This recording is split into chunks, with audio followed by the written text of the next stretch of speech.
So you guys know I've been using the P20 Pro, this device right here, this crazy 3-camera setup. I've been using it for a while now. Man, what, like 2 weeks maybe? It's the longest period of time that I've spent on any Huawei device as my exclusive daily driver smartphone. This video is all about me taking a bit of a deeper dive in a personal way.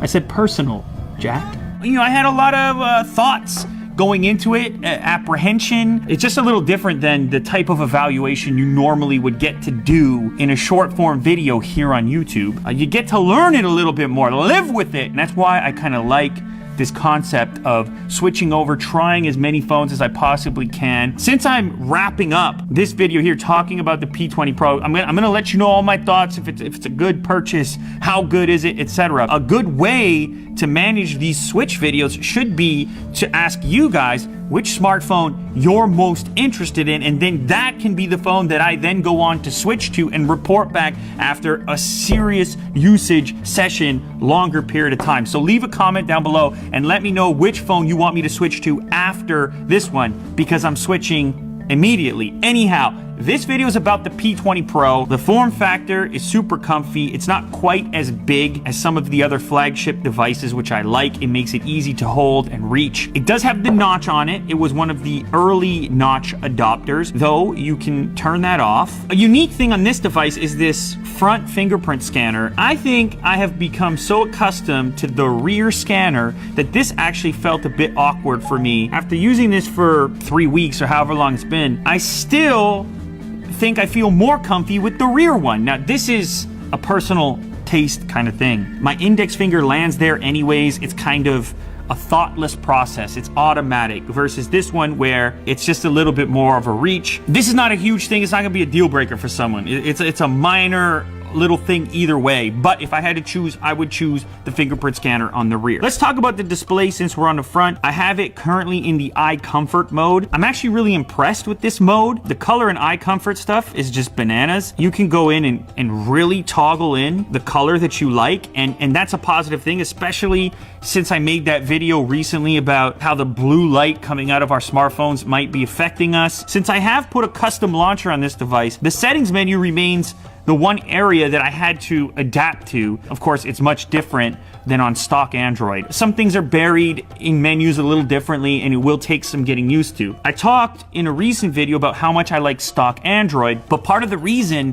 for that is because I switch between phones so frequently. I don't really necessarily have the time to become super comfortable with all these variations in skins and so on. This will probably affect you less than me because you're switching phones, presumably, less frequently. These little nuances in the settings menu and so on, you'll get used to that. Battery life has been good. It never ran out on me at any point throughout the day. I can make it through a work day, no problem. Get home at night, charge it up, quick charge. The display is OLED, which for me, if you're spending this kind of money on a smartphone, it's really a must. The viewing angles are substantially better, as I've shown off. It's sort of in the same realm as what you'd expect in OLED from the other major manufacturers. One thing that I do miss from this device is the lack of wireless charging. This is not for everyone. Some people hate the fact that I'm constantly talking about wireless charging, like, Lou, it's not as fast. There are benefits and drawbacks. Yes, of course, we could have that argument forever, but I personally have a number of wireless charging accessories laid out around my house, and when I am using a phone that features wireless charging, I do take advantage of those. You just wish you had it. It's like a lot of features on a smartphone. You don't need it all the time, but when you do need it, it can be kind of nice to have it. This doesn't have wireless charging. Wouldn't be a deal breaker for me, but I wouldn't mind if it was in there. Now, looking at the main page here, you can obviously tell this is not the stock launcher that comes with the device. This is Nova Launcher, and I pretty much put this on all my devices with the exception of Pixel products and so on, just to make it a little more streamlined, a little more familiar. This gives some cohesiveness to this experience. It feels interchangeable with some of the other ones that I've come from. I'm a big fan of Nova Launcher. I've told you that before. So anyway, if you're wondering why it looks different, that's what I'm using here. I also toggle back some of the animations to make it feel quicker. Nova's awesome. You already know that. Okay, another quick thing to mention, super fingerprinty. You can probably tell looking at that image there that Jack is picking up. This is something that exists on pretty much all glass-backed phones. It's kind of unfortunate that there's a limitation in materials available here. You want a premium material. You have to have the transmission of radio signals, which happen to do pretty well through glass. And supposedly you have to have this premium feel. Like you have to have all these pieces together, and you have only so many materials available to you. And this is why you're seeing this glass back on pretty much every flagship phone. For me, this drawback is too much. Like, that's just an ugly look. So I did have a case on it. This is actually a first-party case that Huawei makes, and it's even got a magnet in it for a car mount, which I never used. But look at this surface.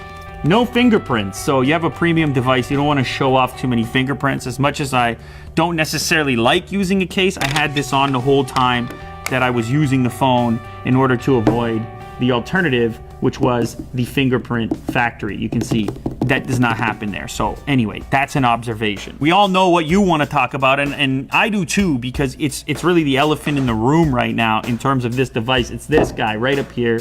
It's the camera. Yeah, the camera on this thing is amazing.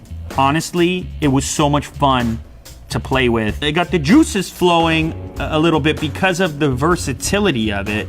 With the 3-lens setup and the crazy night mode, it was like, I wanna test this thing out. I got lost in the flow a little bit. Like, I wanna see what it's capable of, because at least in night mode, what this thing's capable of, it sort of feels like magic. Now, I knew that going into this Switch because I had played with it at the launch event. Hadn't used it myself over an extended period, but I had played with it at the launch event, and I was like, how is this thing doing this? The way it works in night mode is if you snap a photo, it will actually take some time to shoot, and it will take multiple exposures, and somehow, even if your hand is moving around, somehow it's able to merge this data together to give you some crazy results, even in near pitch black environments. Of all the phones that I've used that claim to be incredibly capable in low light and so on, this one is for real. Like, this night mode is something completely different. It's not like decent performance at a particular ISO. Because of this software, somehow how it's using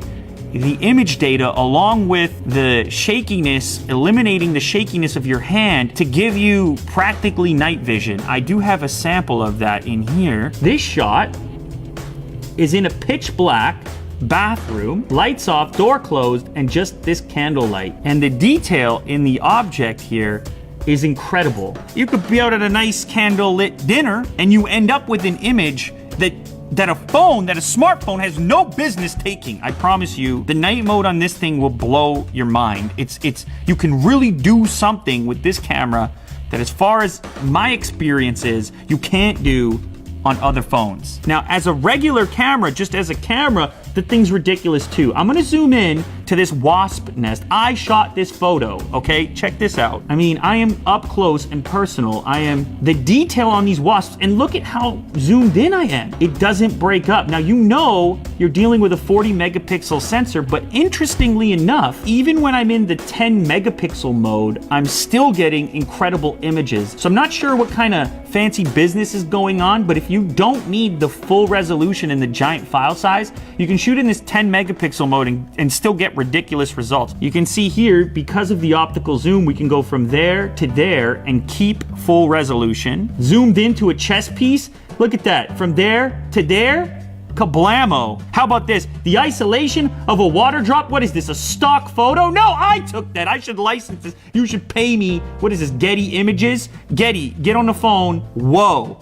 The camera is the feature that can still pull you into the premium smartphone territory. It's the only feature that can compel you, or should compel you, to spend those extra dollars, because it's the only difference maker. Like, processors are pretty ubiquitous now. Displays are pretty close also. But at the premium level, it's like, which is the best camera and why? And I think you can make the argument that this is that camera. It might be on this phone right here. But the reason I think that I put this one on top is because of the versatility.